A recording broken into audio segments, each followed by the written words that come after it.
বালাচাও স্টাইলে ব্রয়লার মুরগির গোশত।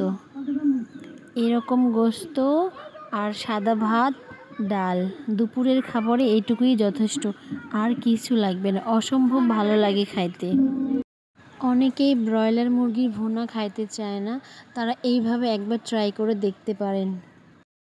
প্রথমে কড়াইয়ে একটু বেশি করে সাদা তেল দিব, তারপরে একটু বেশি করে পেঁয়াজ দিব। এই রান্নায় একটু পেঁয়াজ বেশি ব্যবহার করতে হয়। পেঁয়াজটা ভাজা ভাজা করে নিব। তারপর দিয়ে দেব 1 চামচ আদা বাটা, 1 চামচ রসুন, গরম মশলা বাটা 1 চামচ। তারপরে মশলাগুলোকে সুন্দরভাবে মিক্স করে নিব, একদম ভালোভাবে।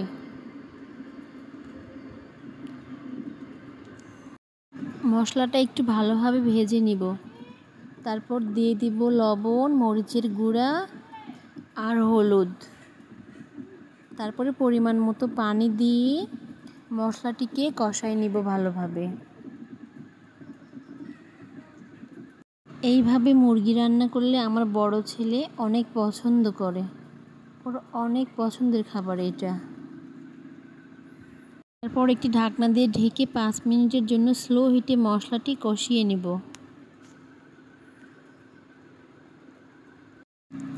ভালোভাবে মশলাটা মিক্স করে নিব। তারপর দিয়ে দিব আগে থেকেই ভেজে রাখা ব্রয়লার মুরগির গোশত, ঝুরি করে রাখা। এই রান্নাতে আর কোনো পানি ইউজ করা যাবে না। আগে থেকেই ঝুরি করে রাখা গোশতগুলোকে এখন মশলার সাথে ভালোভাবে নাড়াচাড়া করে কিছুক্ষণ ঢাকনা খোলা অবস্থাতেই রান্না করে নেব। ঢাকনা দিয়ে ঢেকে স্লো হিটে আবার 5 মিনিটের জন্য রান্না করব। ফিরে আসছি 5 মিনিট পর। আবারও ঢাকনা খোলা অবস্থায় মাংসটিকে ভালোভাবে নাড়াচাড়া করে নিব। এইভাবেই আরও বেশ কিছুক্ষণ রান্না করে নিব, প্রায় 3 থেকে 4 মিনিটের মতো। আবারও ঢাকনা দিয়ে স্লো হিটে 5 মিনিটের জন্য রান্না করে নিব। তারপর এভাবেই ঢাকনা খোলা অবস্থায় আরও 5 থেকে 6 মিনিটের মতো স্লো হিটে এটাকে রান্না করব। এটার কালারটা চেঞ্জ হয়ে আসবে, একদম টকটকে লাল হয়ে আসবে। আস্তে আস্তে কালার যখন চেঞ্জ হয়ে আসবে তখন এর ভিতরে চিলি ফ্লেক্স দিয়ে দেব।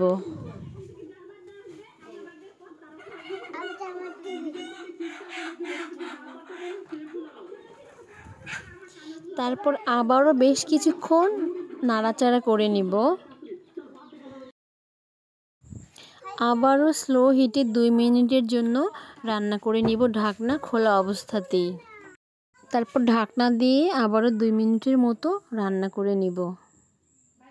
তারপর ঢাকনা খুলে এখন এভাবেই খোলা অবস্থাতে আরও বেশ কিছুক্ষণের জন্য রান্না করে নিব। কালারটা ধীরে ধীরে চেঞ্জ হবে।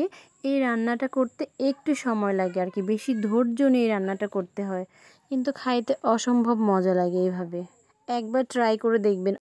আবারও বেশ কিছুক্ষণ এইভাবে নাড়াচাড়া করে রান্না করে নিব। কালারটা ধীরে ধীরে চেঞ্জ হয়ে আসতেছে। রান্না প্রায় হয়ে গেছে আমাদের। এই তো রেডি হয়ে গেল বালাচাও স্টাইলে ব্রয়লার মুরগির গোশত। এইরকম গোশতের সাথে পরিবেশন করুন সাদা ভাত, ডাল, লেবু, ব্যাস দুপুরের খাবার একদম জমে যাবে, আর কিছুই লাগবে না।